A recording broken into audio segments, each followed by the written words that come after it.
Tawagan ng angkura, kinahanglan magpusa kita, mag-unite like so para madawag. Oh, so mato din ha? The disciples did not ask for a blessing for themselves. Parehas na po sa pagdaangkon o pagdawat sa tawagan ng unang ulan. Dili kay mga disciples rang nagampo nga. Bubuan sila kung dili tanan gyud. Ingon diri, they were weighted with the burden of souls. The gospel was to be carried to the ends of the earth.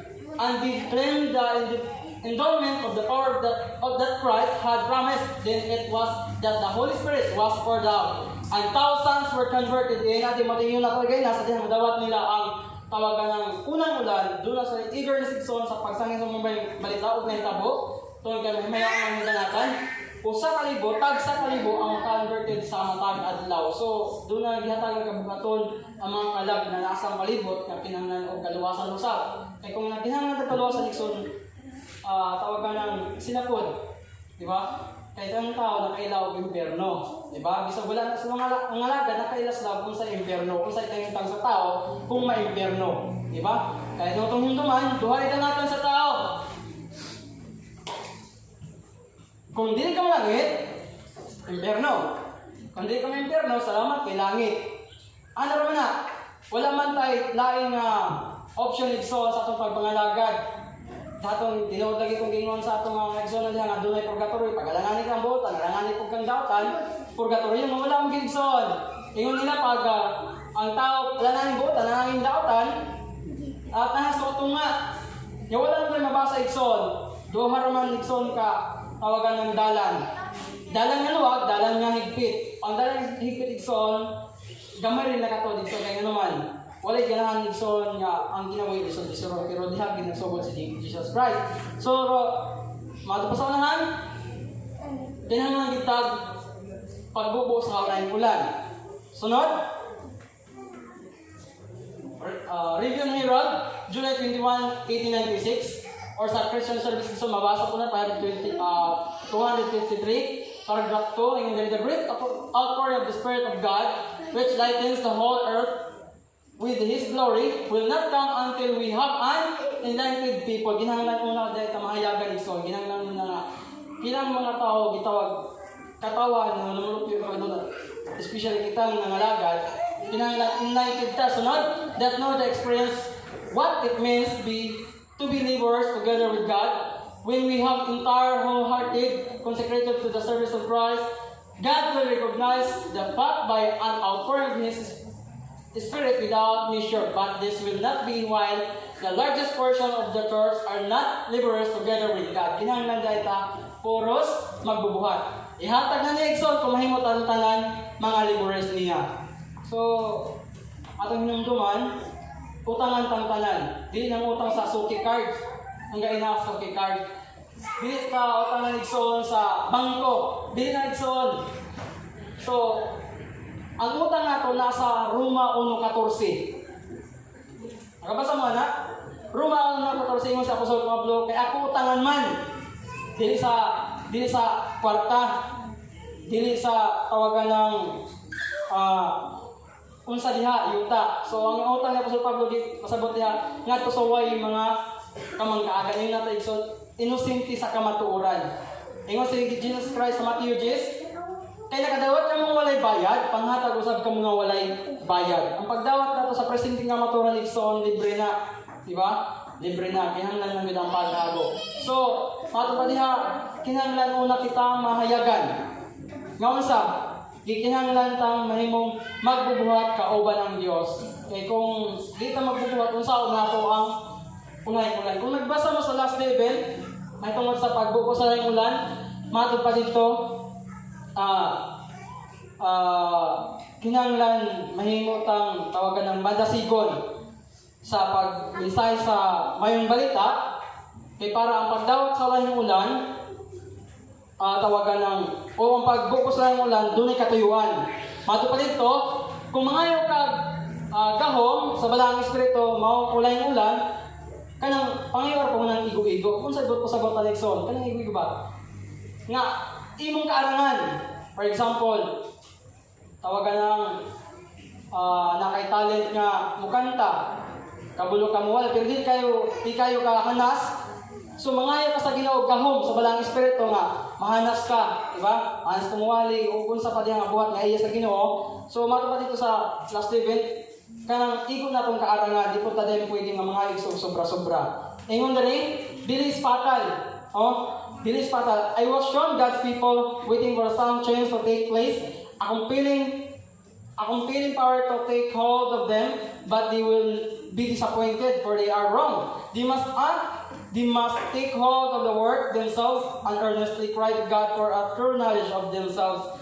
The harvest of the earth is nearly ripe. So, kung maghuwat tayo, so magmatarag morning, wala ta kasay kung sa atong bulaton ingon ng mga Kristohanon, labi na Adventista, Reformador, wala ta kabalo kung sa katuyuan nga nung niabot na nga punto, nangalagad ang tinag-anay ng kamot pagaling nga ay mong membro sa 144,000 igsoon. Kunya, kung wala tayo buhaton, kay nalipanood yung lagi, God will provide. Kung giilatan niya ang anak, posible nga, kung wala tayo buhaton igsoon, matupati, madisappoint ka ta, mapakya sa igsoon. So matupasonahan, kinanglan kita mo buhat, kinanglan po ta mo hawid, buhat sa atong mga bulaton sa tagsang kagalingon, o lawas na, matupati sa ubos, earnestly cry to God for a true knowledge of themselves. The harvest of the earth is nearly ripe. Kinahanglan igsoon ang makanunayon nga pagtuaw nga sa atong buhay nga Dios nga hatagan dito sa balang espiritu magamit nato sa pagwali kay ang harvest nun hinog na. O di ba? Daghang harvest nun mato sa pinadayag daghang harvest nun pero ang mag-harvest jutera. So gikinahanglan ka, gikinahanglan ko, gikinahanglan tayong tanan mo sa mga buhat. Sunod, Testimonies Volume 5, page 158, paragraph 1, yung siya diha, we should pray as earnestly for the descent of the Holy Spirit as the disciples prayed on the day of the Pentecost. Ngayon siya, kinahanglan kita managampo sa panganayang gayon aron sa pagbubo sa ulahing ulan. Maingon nga mga disipulo naghaampo sa pagpangayo niini sa panahon sa Pentecost sa igsoon. If they needed it at that time, kung kinahanglan ka na itong nga panahon na, mas makinahanglan nato ni karong adlaw o karong sa ato nga panahon, mas kinahanglan nato na anuman. Wala may sandis na ng panahon na. Sa atong panahon karong igsoon ay sandilo. Nya napagay trouble. Ila to ka trouble? Nay little time trouble, nay great time trouble, napagay Jacob's trouble igsoon. So, mo nang magkinahanglan o gikinahanglan nato ang laterin kong pulahay ulan para may maligo nato igsoon. So kung di magugta ligo igsoon, na ikaw experience gamay, na yung mga Adventista igsoon, pwera lang sa uban, kaya ang uban yun, di ka na bahin. Ang uban, ka na bahin, kaya mataba nila, kung di ka natagag bahin, mga maluya. Diba? Nainana natin yung igsoon, na kung di, isang pagkampo na lang, di hatagan, pag utro sa badot, kung saan naman, di na halos simba. Tungkol kay, wala niya madawa o wala siya matawag appreciate kay nahiyas, wala magamit kay wala matagig bahin. Mga ba diha say and pray for it. So kanus ang mali kanus ang nato pwede madawat ang ulahing ulan yung diha. The descent of the Holy Spirit upon the church is looked forward to us in the future. Yun but it is the privilege of the church to have it now. Seek for it, pray for it, believe for it. We must have it and heaven is waiting to bestow it. So reading na igsoon, ang kulang na lang is kita. Nganong kulang man, kaya wala tayong kita, araw kung wala po tayo mag-ampo din. So, wala po nato, labas wala po nato tuhin, nga madawat nato din. So, ang tambag, ang pagbuko sa ulan sa kalibutan, nagunaw na ang iglesia nga, unahan pa, pero mato pa din but it is the privilege of the church to have it now. So, ang matungnaw na sa'yo dito, nga, na natudlo nga panahon para madawat pero ang iyon dere pwede nga ang maangko nato na bisan sa pagkakaroon sa unsang pagi kung ato na siyang pangitaon iampo tuuhan nga madawat o atong ginanga madawat karon naog yun iyon dere sa review ni Rob o sa libro review ni Rob March 19 1895 kung nakuan of sa evangelist na diay 701 o 701 para kung naman mga gadget Android, kung naman EGW, search niyo na naakantanan. So kung wala, mag-download ta. So, a need of revival of true godliness. So, kinahanglan tag pagpadasin. Kay walay dasigon sa balang espiritu kung ang atong lawas, ang atong kaugalingon, loya. So, a revival through godliness among us is the greatest and most urgent igsoon of all our needs. Sa tanan natong gikinahanglan, ang pagdasig sa atong pagka-Dios nun. So, ang pagdasig sa atong Dios nun, gikinahanglan, labi sa atong panahon karon. Nga naman, ingod dito sa unahan, pwede nato madawat karon, umangkon karon ang mga himulan kung ato na ituuhan, iampo, pangitaon, o ato gimangkon. Pero, naginahanglan siya through godliness revival. So, revive muna ang atong kagalingon para madawat nato na. So, asa mabasa? Rev and Herald, March 22, 1887. Yung dire? So, unahan, revival and reformation. Tinanglan tayo igsoon. So, kanang duha igsoon, lahi nag-meaning sila parehas. Ang revival lahi, ang reformation lahi og kaniya lang meaning. Ang revival and reformation must take place under the administration of the Holy Spirit. Revival and reformation are two different things. Una, revival signifies a renewal of spiritual life, a quickening of the powers of mind and heart, a resurrection from the spiritual death. So, ang meaning sa revival, ang pagkabanhaw gikan sa espirituhanong kamatayon. Buhi na igsoon pero patay. Example, dagay nagsimba karon nga ang lawas na sa simbahan pero manahon na tuwa sa gawas. Gitawag na siya igsoon, physically present but mentally absent og nagkinahanglan siya revival. So nagkinahanglan siya revival kaya naman lawas na dala pero ang espiritu asara, di ba? So dili madawat ang ulahing ulan, di ba? Dili madawat ang ulahing ulan. Sunod, reformation signifies a reorganization, a change in ideas and theories, habits and practices. Isa-isa ho nato ni. Reorganize, change ideas, theories, habits, and practices. For example, sa practices, and so on. Sa spiritual practice, ang proper always niya pagampo is kneel down. Diba? Kneel down. Pero sa uban, wala na i-practice so on. So, kinahanglan ma-reform ta. Sunod, idea. Ang idea is so sa dakong simbahan, Leviticus 11. Pero sa mga nagto sa health reform o sa present truth, ang Leviticus 11 is taas na. Diba? So, mga igsoon, kinahanglan ta nga magbantay. Bisan pa sa habit igsoon, yung habit nato sa dito pa ta sa dakong iglesia, ang pagsimba sa dito midweek, huwibis na, di ba? Huwibis na. Pero sa igsoon, nakita nato nga diday na tawagan ng huwibis, kinahanglan midweek. So now, reformation will not bring forth the good fruit of righteousness unless it is connected with the revival of the Spirit. So kanang reformation igsoon, dili na siya mubarog, umubuga sa mayong bunga, kung ang pagkamatarong dili ma-connected sa pagka-revival sa mga pagkabanhaw sa balang espiritu. So, review na niya, February 25, 1902, po sa Christian Service page 42, paragraph 2, yun niya. A revival and reformation are dependent work, and in doing this work, they must be blend. So, dili pwede sila pwede makabulag di ay. Kanang duha. Kung na-revival, di pwede wala ang reformation. Kung na-reformation, hindi pwede wala po ang revival. E bisag tasig ta sa atong pagsimba, pero wala ka ma-reforma, wala pulos. Bisag, o na-reforman ta sa atong pagsimba, sa atong pagpangalaga, I mean, kung hindi pa dasig, wala ka pa pulos. So, mag-uban ng duha. Sunod, reformation begins. Asa magsugod ang pagreforma? Testimonies Volume 8, page 251. The time has come for a thorough reformation to take place. When this reformation begins, the spirit of prayer will actuate every believer and will banish from the church the spirit of discord and strife. So, nakabantay mo sa dihang gidawat nato ang pagreforma, batik daghan. Diba? Nagreforma ta sa pagkaon, sa pagpalibahon, sa atong sinina, bisan sa musika.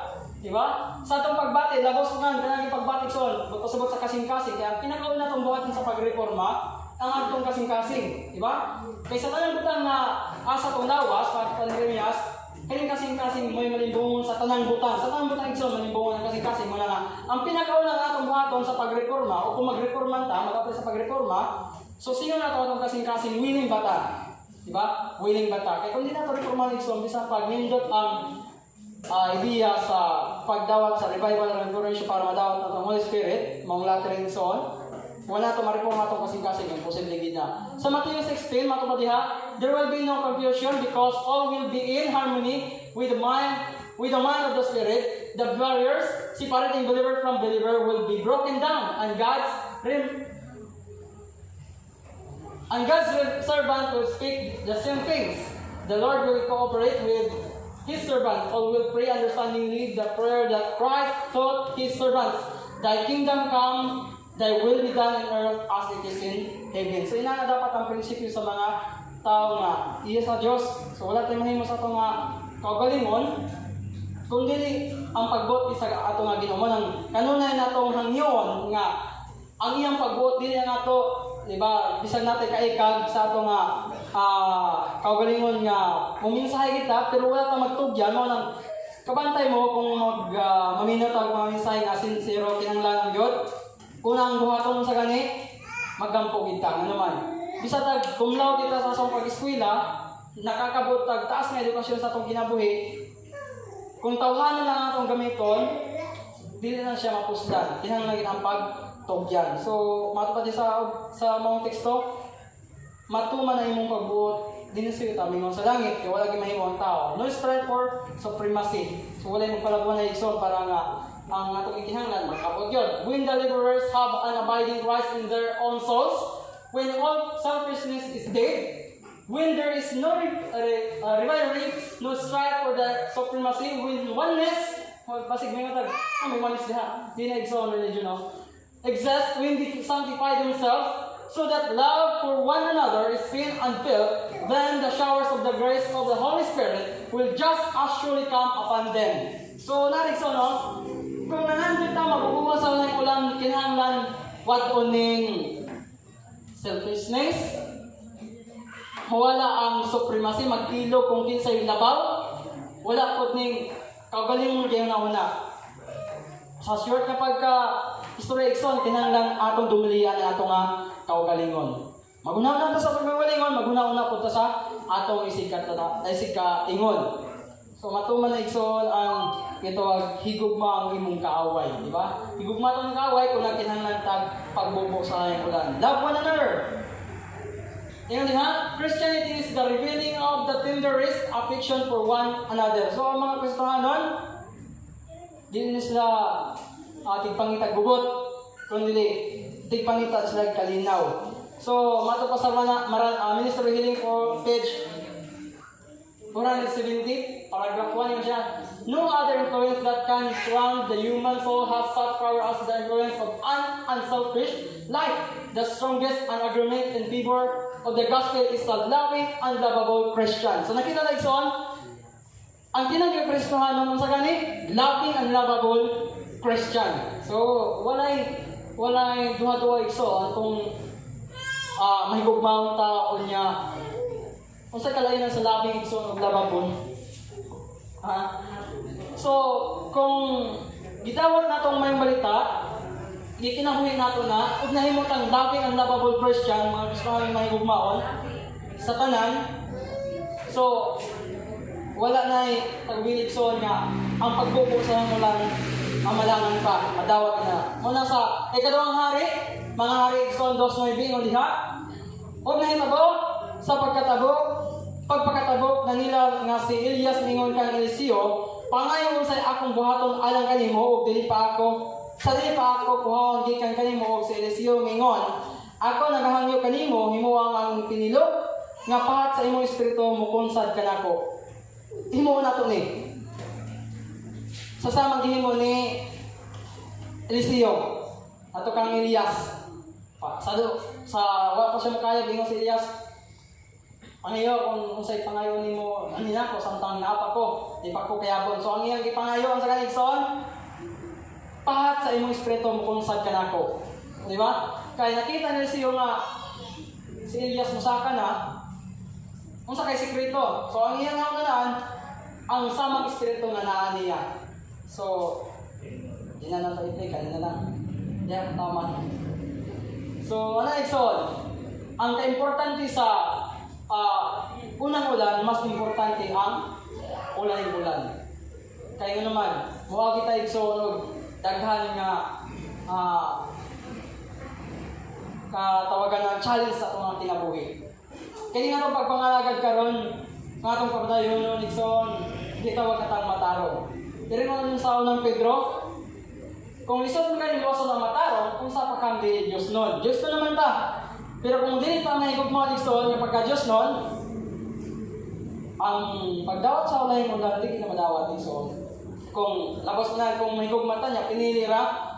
So, wala yung prosik sa inyo sa Gining Sos. Kung pinili ra kung mahigog mo, so may assurance ng madawat, wala. Diba? So, ang gusto sa Ginoo, kung mahigog mata, wala gipilion. Kaya ang gugma, wala may gipili. So, sa Pinoy kapasok niya, wala man. Kung sa ebidensya, yung may gipili yung gugma, pag pagkamatay ni Gining Sos sa Calvary sa cross, wala siya mayroon nga, ang akong kamatayon intended para sa mga Diyo. Wala labot ang mga hintil. Actually, so, kung atong unang-naon, ang mga Diyo wala na ilabot, di ba? Para sa mga hintil. Kaya pag sa Gining Sos sa kalibutan, para sa mga masala. Di ba? Kaya may pa mga sala, kaya nakangkon din nga sila makasala. Pero, kining kanig-son nga nagalangan sa imo kung yun magpakasal. So yung takas na po nung inawag ko nga, isa sa kamubo sa ito nga tawagan ng presentation, nakita na to kung saan ka-importante ang pagdawat sa ulahing ulan. Diba? So kung nakita na to, nabantayan na to, kinahanglan kita magdasig ikaw ka ko, kinahanglan magdinasigay. Dili magpaluyahay. Diba? Dili suyaay, kasi pagkasulti sa lahat pinunungan ni Soon, suyaay, ingitay, di ba? Di tao pala bunay, pag-arbuhay kung dili, ang matagod sa kanato, mangginaon-naon sa himtang sa usawa mo sa, kaya para nga itong pagpangalagad hapsay, napasama niya. Di rin ko ka man ang Diyos, magpanahin ko na ito ng magbayang hapon.